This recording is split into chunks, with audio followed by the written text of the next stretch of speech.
transport layer dan application layer akan mempresentasikan hasil dari yang kami buat. Dan pertama-tama saya akan memperkenalkan rekan-rekan saya, yaitu saya sendiri sebagai Muhammad Adram, lalu rekan saya Fatia Saputra, lalu rekan saya Rehan Nur, dan rekan saya satu lagi Din Sofiana. Rekan saya akan menjelaskan tentang teori transport layer yang akan dipresentasikan oleh Rehan. Baik, saya akan menjelaskan teori transport layer. Peran transport layer dalam model TCP atau IP layer ini penting karena mengatur pengiriman data agar lebih teratur, aman, dan sampai ke tujuan dengan benar. Tugas utamanya adalah memastikan data dikirim urutan demi urutan tanpa error dan sampai ke aplikasi yang tepat. Baik, saya akan menjelaskan segmentasi dan assembly terlebih dahulu. Jadi segmentasi dan assembly adalah data besar dipecah dulu biar gampang dikirim, lalu disusun lagi saat diterima. Sedangkan multiplexing dan demultiplexing adalah yang memungkinkan banyak aplikasi bisa mengirim data bareng-bareng tanpa bentrok. Intinya transport layer yang bikin proses pengiriman data tetap teratur dan tidak berantakan. Baik, saya akan menjelaskan tentang TCP atau yang dikenal Transmission Control Protocol. Adalah protokol yang fokus pada keandalan, jadi dia pastikan datanya lengkap, urus, dan tidak ada yang hilang. Transmission Control Protocol adalah protokol utama yang digunakan ketika keandalan dan integritas data menjadi prioritas tinggi. Sedangkan flow control adalah mekanisme penting dalam TCP yang dirancang untuk mencegah pengirim membanjiri penerima atau tujuan dengan data yang lebih kapasitas buffer penerima. Selain TCP, ada juga penerapan kontrol kongesti atau connection control untuk mengatur laju pengiriman data berdasarkan kondisi kepadatan jaringan yang sebenarnya.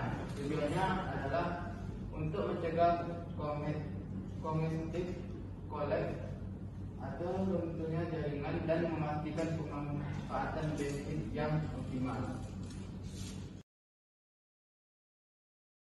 Baik, di sini saya akan menjelaskan tentang User Datagram Protocol atau disingkat dengan UDP.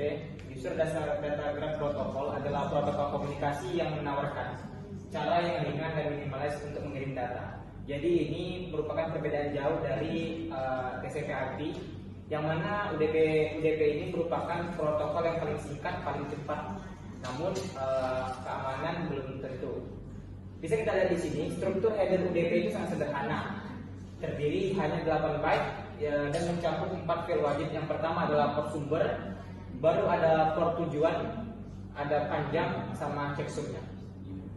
Selanjutnya berikut adalah perbandingan komprehensif antara TCP dan juga UDP. TCP dan UDP mewakili dua filosofis yang kontras dalam pengiriman data lapisan transport. Keduanya sangat penting dalam merancang aplikasi jaringan yang optimal. Tabel berikut menunjukkan perbandingan multidimensi antara kedua protokol tersebut. Itu merupakan fungsi fiturnya, baru di tengahnya merupakan Transmission Control Protocol, dan ini adalah untuk User Datagram Protocol atau UDP. Orientasi koneksi. Untuk TCP itu berorientasi koneksi, membutuhkan handshake 3 arah untuk memulai dan menjaga sesi. Sedangkan untuk UDP sendiri, yaitu tanpa koneksi, tidak menjaga status sesi atau koneksi. Untuk fitur kunci keandalan, TCP itu andal, menjamin in order delivery, melakukan retransmisi segmen yang hilang, dan menggunakan checksum yang ketat. Sedangkan untuk UDP itu tidak andal, tidak ada jaminan pengiriman data atau urutan data yang dikirim bagaimana adanya. Selanjutnya ada kontrol aliran atau flow control.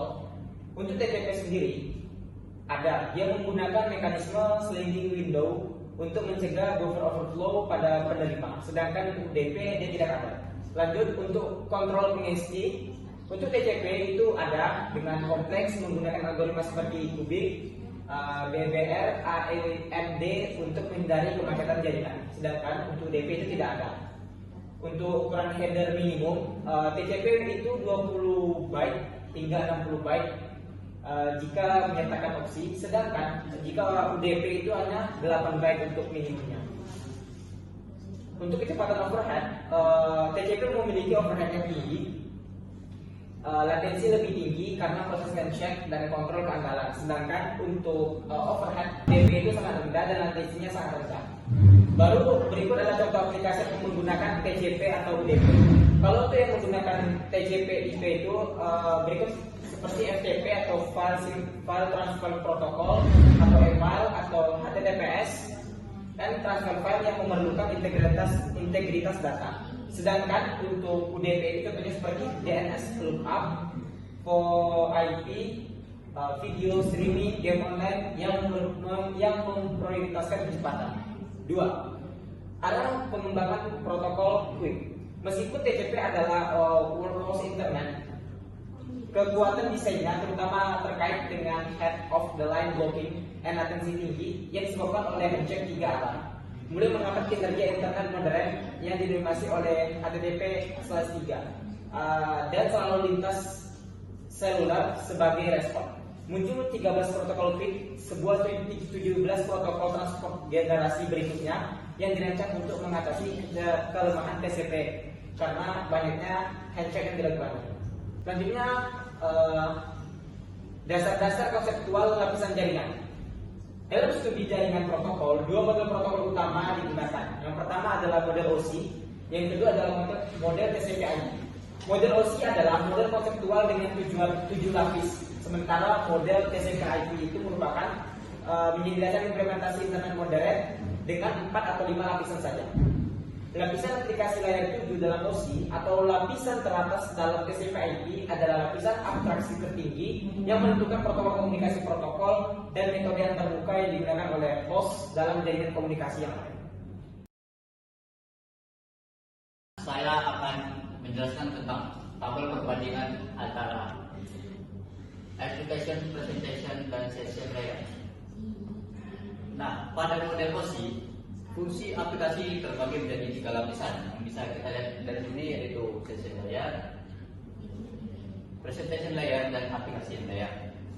Namun dalam model TCP/IP, ketiga fungsi ini disatukan menjadi 1 lapisan saja, yaitu application layer.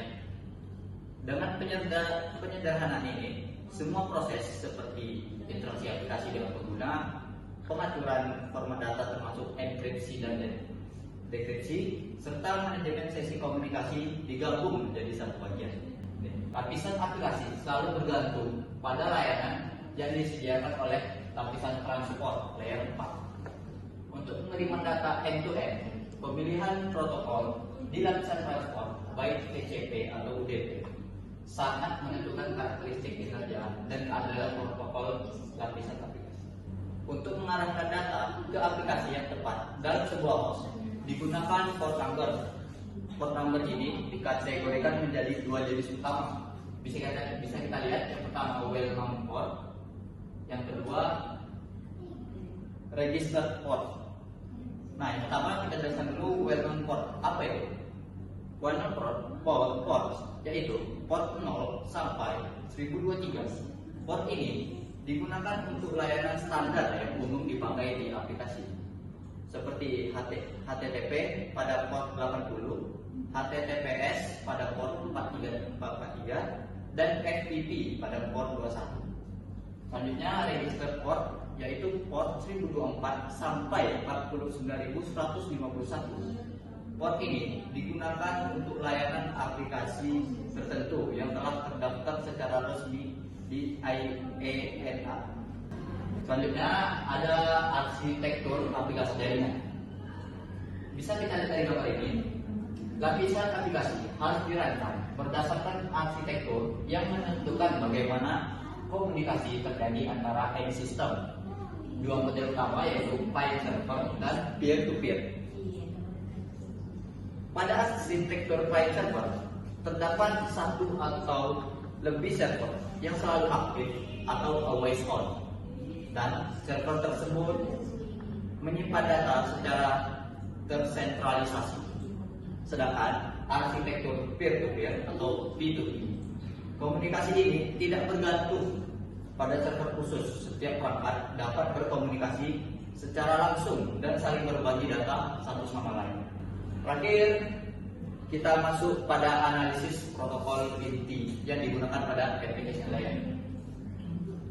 Beberapa protokol yang membentuk fungsi internet sehari-hari, yaitu yang pertama HTTP, yaitu yang biasa kita gunakan sebagai protokol dasar web dan terus berevolusi untuk meningkatkan kinerja.